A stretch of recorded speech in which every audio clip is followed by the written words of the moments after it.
D'ailleurs, je constate, puisque Mme Le Pen a fait des parallèles entre l'islamisme et le terrorisme sur la même question, vous n'avez passé qu'un extrait, je voudrais rappeler que ceux qui ont commis des attentats en France depuis désormais plus de 20 ans, islamistes, c'était pas des femmes voilées. Je voudrais rappeler que... Il n'y a pas eu d'attentat déjoué Il y a eu un attentat déjoué à Notre-Dame. Notre-Dame, absolument. Mais un attentat déjoué, voilà. Ceux qui ont commis des attentats en France, je pense que j'étais assez précis dans ma parole, c'était pas des femmes voilées.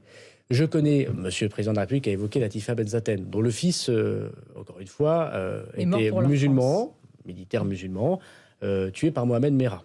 Voilà. Parce qu'il a refusé de s'agenouiller devant son agresseur islamiste. Elle porte le foulard. En plus, elle le portait avant et elle le porte désormais. C'est le foulard, c'est pas le voile islamique. Non, mais le foulard et le voile, pardon, c'est justement le foulard. Le président de la République, d'ailleurs, a corrigé Mme Le Pen. Le foulard, voilà. Le foulard qui ne dissimule pas le visage, qui couvre les cheveux. Bon, est-ce qu'on va arracher à Mme Latifa Benzaten, qui a donné une bonne éducation à son fils, puisqu'il était militaire français, et qui est mort pour la France, sous les balles d'un assassin islamiste. Voilà. Est-ce qu'on va lui arracher son foulard parce qu'on considère qu'il n'est pas assez... Oui, mais c'est très intéressant. Parce qu'elle n'est pas conforme à ce que vous faites comme idée, pas vous, Mme Mabrouk, la question que vous posez, à ce qu'est la France. Vous savez, d'ailleurs, Mme Le Pen, elle n'a pas dit quelque chose hier. Dans sa proposition de loi sur l'interdiction du foulard, elle prévoit une exception pour Mayotte. C'est marrant parce que Mayotte... Quel signe y voyez-vous? Quel révélateur Mayotte, tout le monde sait que c'est une population largement musulmane, mais profondément française. Les Mahorais, ils sont français. Et pourquoi une exception pour Mayotte, alors? C'est-à-dire que Mme Le Pen, elle considère... Mayotte n'est pas la Réunion, alors qu'on sait tous qu'il y a une majorité également de nos compatriotes à la Réunion qui sont musulmans.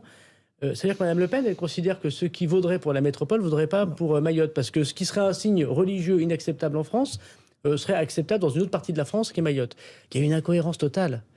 Il ne faut pas confondre le combat très fort que nous menons et que doivent mener tous les gouvernements contre l'islamisme radical, et que les musulmans eux-mêmes... L'islamisme tout court, ou l'islam radical. Tout court, vous avez raison, mais comme la traduction en arabe d'islamisme, c'est pareil parfois que l'islam, ça peut donner des confusions, vous le savez bien, à l'extérieur. Donc je préfère souligner au stabilo islamisme radical, mais chacun aura compris ce que je voulais dire. J'ai peur qu'à l'extérieur, on prenne mal, et ça a été souvent le cas d'ailleurs, notre concept de laïcité et notre définition de cette lutte contre l'islamisme. Qu'on prenne mal la définition de la laïcité. En Turquie ou ailleurs. Alors la laïcité, elle est attaquée des deux côtés. Elle est attaquée par les islamistes et elle est attaquée par les anglo-saxons. Bon, pas tout à fait de la même façon, mais enfin quand même. Voilà.